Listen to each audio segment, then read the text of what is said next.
Tak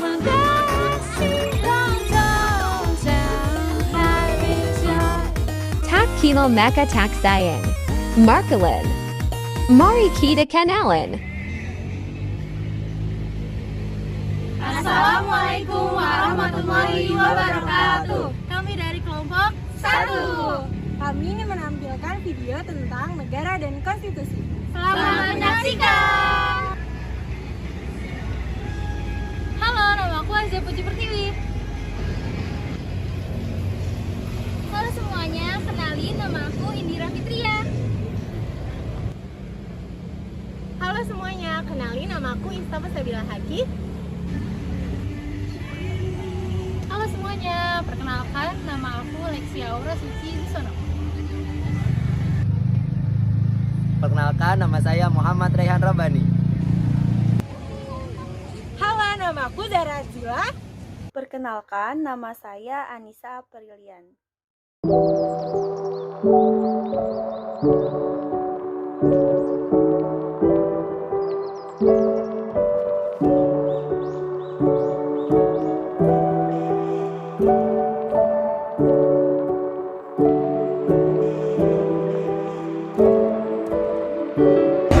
Pengertian negara. Secara etimologis, istilah negara merupakan terjemahan dari kata state dalam bahasa Inggris, atau staat dalam bahasa Belanda, atau eta dalam bahasa Perancis. Kata tersebut berasal dari kata Latin, yaitu status dan statum, yang memiliki pengertian tentang keadaan yang tegak dan tetap, atau sesuatu yang memiliki sifat tegak dan tetap. Pengertian status dan statum lazim diartikan dalam bahasa Inggris dengan standing atau station, atau kedudukan. Istilah ini sering pula dihubungkan dengan kedudukan persekutuan hidup antar manusia yang biasa disebut dengan istilah statusivitas atau status republikae. Dari pengertian yang terakhir inilah kata status selanjutnya dikaitkan dengan negara. Sementara itu, secara terminologis, negara diartikan sebagai organisasi tertinggi di antara suatu kelompok masyarakat yang mempunyai cita-cita untuk bersatu, hidup dalam suatu kawasan, dan mempunyai pemerintahan yang berdaulat. Pengertian ini mengandung nilai konstitutif, yakni unsur-unsur dari suatu negara yang pada umumnya dimiliki oleh suatu negara berdaulat atau negara yang merdeka, yakni masyarakat, wilayah, dan pemerintahan yang berdaulat. Menurut Otto Bauer, meskipun agamanya, warna kulitnya, ataupun bahasanya berbeda-beda, asalkan dalam bentuk persekutuan manusia yang mengalami nasib yang sama selama berpuluh-puluh bahkan beratus-ratus tahun lamanya, maka persamaan nasib itu akan menjelma menjadi suatu watak yang sama. Dari persamaan watak inilah yang nantinya akan menjelma menjadi suatu bangsa. Dalam perkembangan peradaban selanjutnya, suatu bangsa akan membutuhkan suatu bentuk pemerintahan untuk menciptakan dan memelihara ketertiban sosial dalam suatu bangsa. Seperti yang kita pahami, setelah unsur-unsur pemerintahan dalam suatu bangsa selesai, bangsa tersebut hampir menjadi negara. Setelah unsur-unsur negara secara de facto dan de jure terpenuhi, bersama dengan klaim bahwa negara telah dideklarasikan, maka jadilah bangsa itu sebagai bangsa yang bernegara.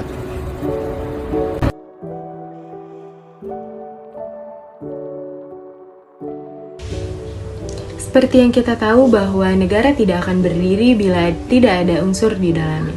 Unsur-unsur negara merupakan prasyarat bagi berdirinya suatu negara yang telah dikatakan menjadi kesepakatan global pada saat ini, yang ditentukan oleh 4 unsur, yaitu rakyat, wilayah, pemerintahan, dan pengakuan dari negara lain. Unsur rakyat, pemerintah, wilayah umumnya diartikan sebagai pemenuh dasar secara nyata. Sedangkan unsur yang berupa pengakuan dari negara lain merupakan pemenuhan unsur secara hukum. Unsur rakyat merupakan unsur yang paling utama daripada ketiga unsur lainnya. Karena bagaimana akan terbentuknya suatu negara bila tidak ada rakyat di dalamnya yang akan membentuk hukum negara tersebut serta menjadi sumber objek negara tersebut. Rakyat merupakan suatu persekutuan hidup manusia yang mempunyai keinginan untuk bersatu dan persamaan cita-cita. Dalam rangka menjamin aktivitas kehidupan rakyatnya, suatu negara haruslah memiliki wilayah.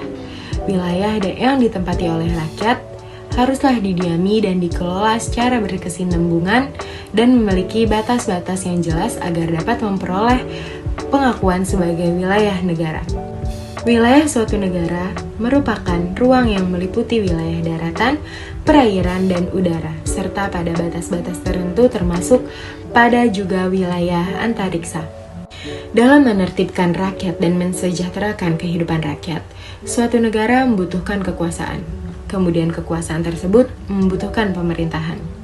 Adapun pemerintahan di sini sendiri merupakan perwakilan negara untuk menjalankan kekuasaan negara untuk mencapai tujuan. Nah, secara konsep, keberadaan suatu negara baru diawali setelah mendapat pengakuan dari negara lain. Sebelumnya, keberadaan suatu negara seakan-akan terbatas, tertutup, dan sulit mengembangkan keberadaannya di tengah-tengah pergaulan internasional.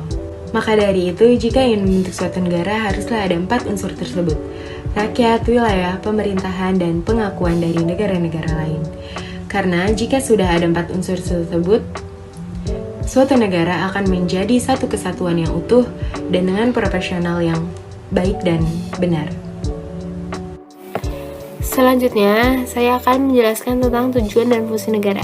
Setiap negara pasti memiliki tujuan untuk berdiri. Tujuan negara merupakan suatu pedoman dalam menyusun dan mengendalikan alat perlengkapan serta mengatur kehidupan rakyatnya. Tujuan negara dipengaruhi oleh tempat, sejarah pembentukan, dan pengaruh dari penguasa yang bersangkutan. Tujuan nasional berdirinya Negara Republik Indonesia terdapat dalam pembukaan Undang-Undang Dasar 1945 pada alinea keempat, yang berbunyi, untuk membentuk suatu pemerintahan negara Republik Indonesia yang melindungi segenap bangsa Indonesia dan seluruh tumpah darah Indonesia, dan untuk memajukan kesejahteraan umum, mencerdaskan kehidupan bangsa, dan ikut melaksanakan ketertiban dunia yang berdasarkan kemerdekaan, perdamaian abadi, dan keadilan sosial. Maka disusunlah kemerdekaan kebangsaan Indonesia itu dalam suatu Undang-Undang Dasar Negara Indonesia yang terbentuk dalam suatu susunan negara Republik Indonesia yang berkedaulatan rakyat dengan berdasar ketuhanan yang Maha Esa, kemanusiaan yang adil dan beradab, persatuan Indonesia, kerakyatan yang dipimpin oleh hikmat kebijaksanaan dalam permusyawaratan perwakilan, serta dengan mewujudkan keadilan sosial bagi seluruh rakyat Indonesia. Kemudian, menurut M.B.M. Munir, Umi Salama, dan Suratman, bagi tujuan negara menjadi 2 jenis. Yang pertama, tujuan khusus. Tujuan khusus hanya hubungan politik di Indonesia. Tujuan khusus ada 2. Yang pertama, melindungi segenap bangsa dan seluruh tumpah darah Indonesia. Maksudnya hubungan dengan tujuan negara hukum, yaitu arti negara hukum secara resmi. Yang kedua, memajukan kesejahteraan umum dan mencerdaskan kehidupan bangsa. Maksudnya hubungan dengan penjelasan tujuan negara hukum, yaitu arti negara hukum secara modern. Kemudian ada tujuan umum. Tujuan umum merupakan arti kehidupan bangsa di dunia dan hubungan politik luar negeri Indonesia, yaitu di antara bangsa-bangsa ikut melaksanakan suatu peraturan yang berdasarkan pada prinsip kemerdekaan, penyelesaian damai, serta kesetaraan sosial yang menyebabkan politik luar negeri Indonesia menjadi bebas dan aktif. Kemudian menurut buku Machiavelli yang berjudul Modern State, menjelaskan fungsi negara dari segi intent.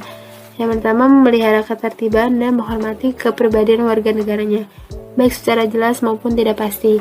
Tugas negara secara jelas maksudnya negara berhak melindungi dan memberikan keselamatan bagi warga negaranya. Jika tugas negara secara tidak pasti, maksudnya negara berhak menghukum dan memberikan hukuman atau sanksi bagi orang yang melanggar suatu peraturan. Yang kedua, memberikan perlindungan dengan cara mengembangkan pelestarian yang ada di Indonesia supaya bisa dimanfaatkan dan dipakai oleh generasi yang akan datang. Menurut buku Machiavelli juga yang berjudul Web of Government menjelaskan fungsi negara dari segi transformasi. Yang pertama, fungsi kultur, maksudnya negara harus mendukung semua kegiatan yang dilakukan oleh rakyat dalam aspek budaya. Yang kedua, fungsi kesejahteraan umum untuk mengetahui kesehatan, jaminan sosial, dan semua yang dibutuhkan oleh rakyat. Dan yang ketiga, fungsi ekonomi. Negara harus mengawasi dan merencanakan supaya bisa membuat kehidupan yang lebih layak bagi warga negaranya. Menurut John Locke, hal yang mendasari fungsi negara ada 3. Yang pertama sebagai legislatif, yang membuat undang-undang. Yang kedua sebagai eksekutif, itu melaksanakan peraturan yang ada. Dan yang ketiga sebagai federatif, mengurus urusan dalam dan luar negeri.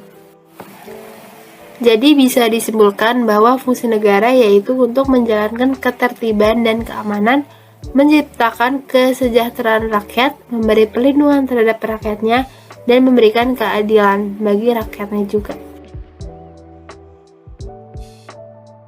Subbab selanjutnya yaitu pentingnya konstitusi bagi negara. Istilah konstitusi berasal dari bahasa Prancis yaitu constituer yang berarti membentuk. Penggunaan istilah konstitusi yang dimaksud yaitu pembentukan suatu negara atau menyusun dan menyatakan suatu negara. Konstitusi juga didefinisikan sebagai dokumen tertulis yang secara garis besar mengatur kekuasaan legislatif, eksekutif, yudikatif, serta lembaga negara lainnya.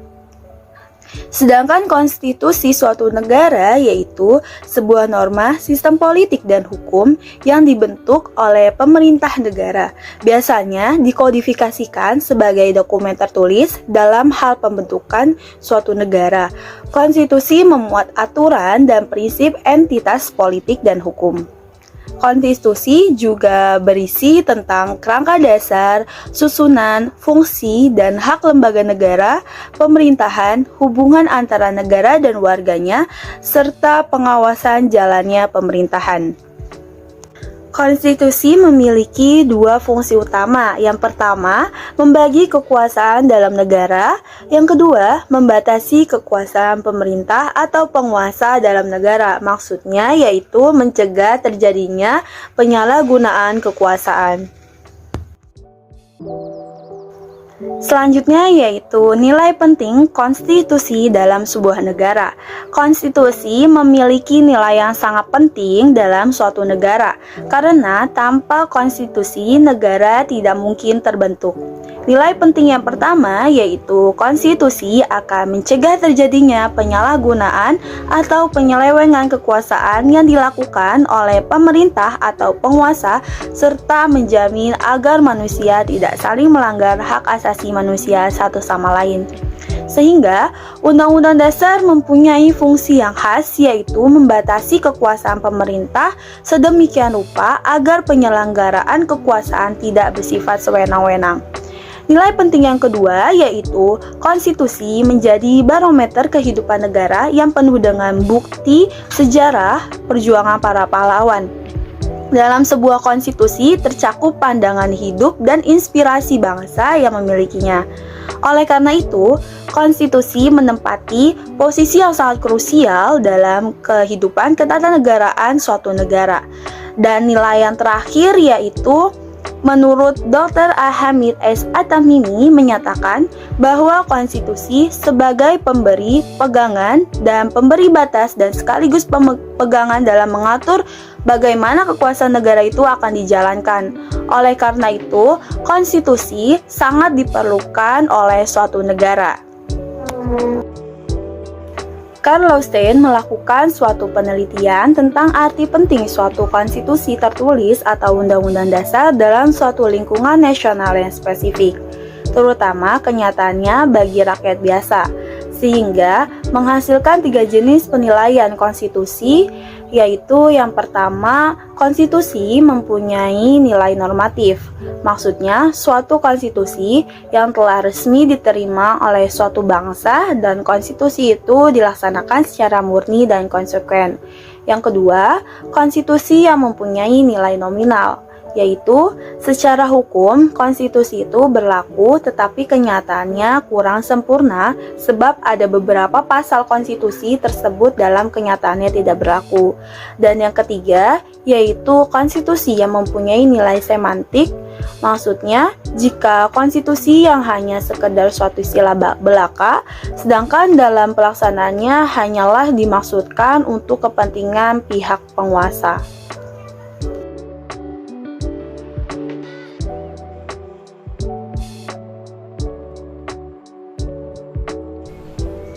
Pembentukan Undang-Undang Dasar 1945 sebagai konstitusi negara. Yang pertama pada tanggal 22 Juni 1945. BPUPKI membentuk Panitia 9 untuk pembentukan Undang-Undang Dasar 1945 sebagai konstitusi negara. Yang kedua pada tanggal 18 Agustus 1945. PPKI mengesahkan Undang-Undang Dasar 1945 sebagai Undang-Undang Dasar Republik Indonesia sekaligus menjadi konstitusi di negara Indonesia. Yang ketiga, pada tahun 1949, pergantian konstitusi dari Undang-Undang Dasar 1945 ke Konstitusi Republik Indonesia Serikat atau KRIS.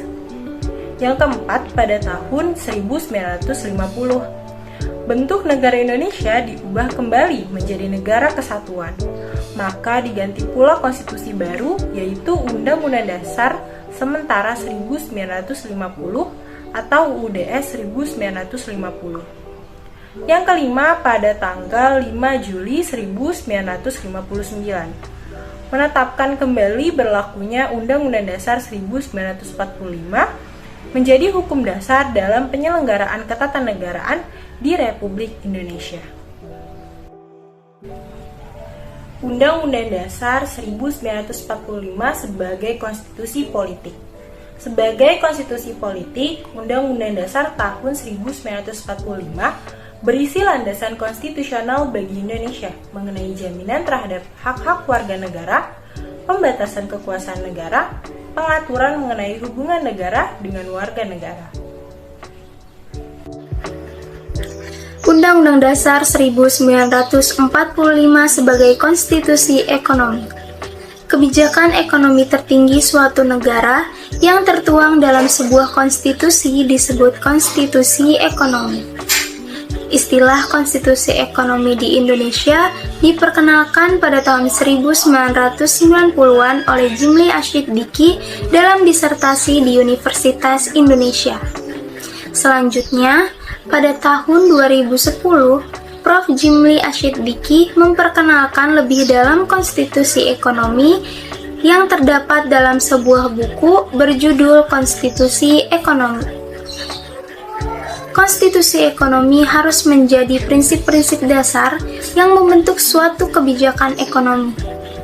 Tujuannya agar setiap kebijakan ekonomi dapat mendorong tercapainya tujuan ekonomi yang tertera dalam konstitusi ekonomi.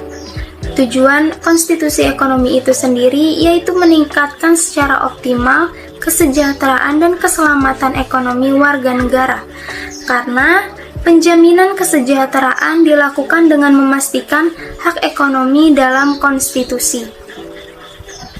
Maka konstitusi ekonomi dapat diartikan yaitu konstitusi yang menjadi referensi atau acuan tertinggi dalam merumuskan kebijakan-kebijakan ekonomi dalam satu negara atau satu kesatuan ekonomi.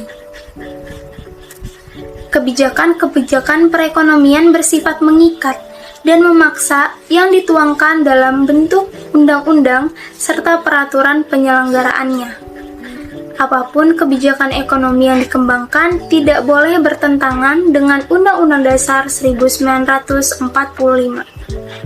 Sebagai konstitusi ekonomi, Undang-Undang Dasar 1945 dapat dijadikan penggerak dan acuan dalam mengembangkan dan menyelenggarakan pembangunan kebijakan ekonomi nasional demi menciptakan kesejahteraan sosial. Lalu yang terakhir, Undang-Undang Dasar 1945 sebagai konstitusi sosial. Suatu konstitusi modern tidak semata-mata mengatur dasar organisasi negara atau kekuasaan saja, namun juga mengatur hak-hak rakyat dan kepentingan rakyat di luar politik, yaitu kesejahteraan, kemakmuran, dan keadilan sosial. Tercapainya kemakmuran dan kesejahteraan bagi seluruh rakyat Indonesia merupakan salah satu cita-cita yang diinginkan oleh para pendiri negara Indonesia atau yang disebut The Founding Fathers. Adapun visi keadilan dan kesejahteraan rakyat yang diidealisasikan oleh The Founding Fathers saat diskusi tentang dasar falsafah negara dalam persidangan BPUPKI. Hal ini dapat dilihat pada saat Insinyur Soekarno memasukkan prinsip kesejahteraan di dalam pidatonya pada tanggal 1 Juni 1945. The Founding Fathers telah menyepakati bahwa salah satu tujuan didirikannya negara Indonesia adalah agar keadilan dan kemakmuran bangsa Indonesia dapat diwujudkan. Unsur-unsur welfare state atau negara kesejahteraan telah dimasukkan ke dalam Pancasila dan Undang-Undang Dasar 1945 pada saat rapat pembahasan persiapan kemerdekaan dan saat kemerdekaan negara Indonesia. pembukaan Undang-Undang Dasar 1945 yang memuat rumusan tujuan negara Indonesia. Salah satunya berbunyi memajukan kesejahteraan umum, dan sila kelima Pancasila yang berbunyi keadilan sosial bagi seluruh rakyat Indonesia. Kemudian dimanifestasikan ke dalam batang tubuh Konstitusi Negara Indonesia untuk dijadikan pedoman hidup berbangsa dan bernegara. Keadilan sosial melalui perwujudan negara kesejahteraan merupakan amanat Pancasila dan Undang-Undang Dasar 1945.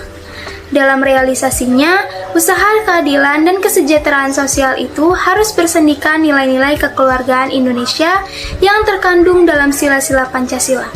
Oleh karena itu, sebagai konstitusi sosial, Undang-Undang Dasar 1945 mengatur tata kehidupan bermasyarakat. Pentingnya Undang-Undang Dasar 1945 sebagai konstitusi.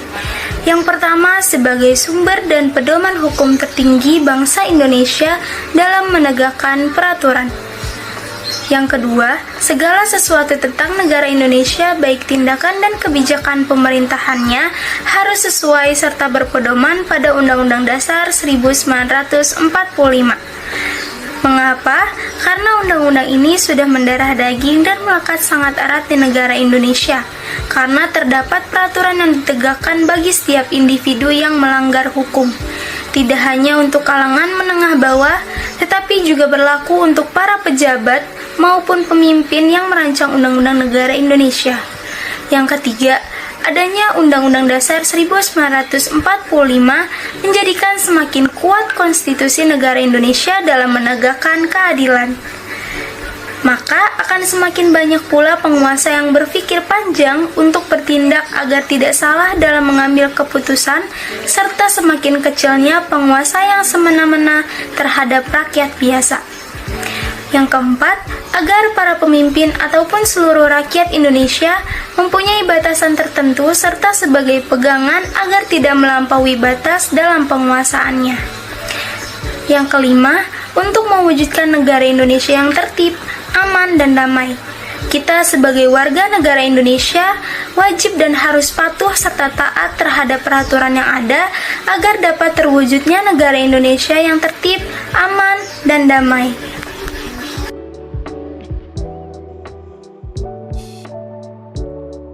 Perilaku konstitusional. Perilaku konstitusional ialah perilaku-perilaku yang selalu dan secara eksekutif didasarkan pada aturan penyelenggara bernegara yang tercantum dalam UUD 1945. Perilaku konstitusional juga dapat diartikan sebagai perilaku yang sesuai dengan konstitusi negara. Ada juga perilaku inkonstitusional. Ialah perilaku yang tidak pantas dan bertentangan atau menyimpang dari konstitusi negara. Sebagai warga negara yang baik adalah warga negara yang memiliki kesetiaan terhadap bangsa dan negara, yang meliputi kesetiaan pada ideologi negara, kesetiaan terhadap konstitusi, kesetiaan pada peraturan perundang-undangan, dan kesetiaan pada kebijakan pemerintah. Perilaku konstitusional wajib dimiliki dan diterapkan oleh semua warga negara, karena perilaku konstitusional dapat menciptakan kondisi yang tertib, disiplin, dan sesuai dengan hukum yang ada. Lalu ada penerapan perilaku konstitusi. Agar perilaku konstitusional dapat terwujud, maka harus dilandasi dengan sikap yang positif terhadap UUD 1945. Yaitu dengan cara 1. Dengan bersikap terbuka, 2. Dapat mengatasi masalah, 3. Menyadari adanya perbedaan, 4. Memiliki harapan realistis, 5. Bangga terhadap karya bangsa sendiri, 6. Mau menerima dan memberi umpan balik. Lalu selanjutnya ada contoh perilaku konstitusi. Perilaku konstitusional bagi penyelenggara negara. Yang pertama itu ada MPR. MPR mengubah dan menetapkan UUD, melantik presiden dan wakil presiden, memberhentikan presiden dan wakil presiden dalam masa jabatannya menurut UUD. Yang kedua ada Presiden dan Kementerian Negara. Presiden dan Kementerian Negara tidak pernah mengkhianati negara, mampu secara rohani dan jasmani untuk melaksanakan atau memenuhi tugas sebagai presiden dan wakil presiden. Lalu mengajukan rancangan UU kepada DPR dan menetapkan peraturan pemerintah untuk menjalankan UU. Lalu ada DPR, Dewan Perwakilan Rakyat. DPR bersidang setidaknya sekali dalam 1 tahun, membentuk undang-undang, dan membahas rancangan undang-undang bersama Presiden. Lalu ada DPD, Dewan Perwakilan Daerah. DPD mengajukan undang-undang tentang otonomi daerah, hubungan antara pusat dan daerah. Lalu pembentukan dan pemekaran atau penggabungan daerah dan lain-lain kepada DPR. Selanjutnya ada KPU, Komisi Pemilihan Umum. KPU menyelenggarakan pemilu dengan metode langsung, bebas, rahasia, jujur, dan adil.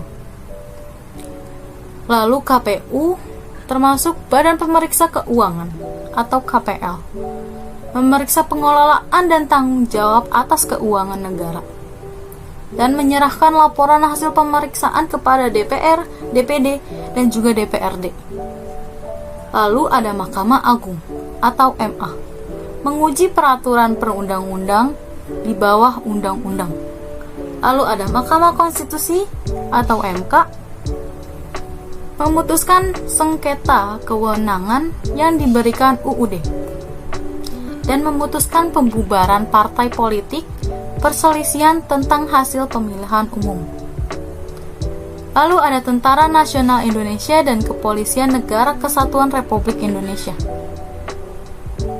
Yang pertama itu mempertahankan, melindungi, dan memelihara keutuhan serta kedaulatan negara. Yang kedua itu menjaga ketertiban dan keamanan masyarakat. Lalu yang terakhir ada warga negara.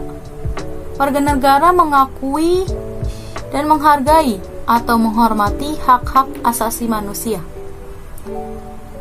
Lalu mematuhi dan menaati peraturan yang berlaku, baik peraturan lalu lintas, sekolah, dan lain sebagainya.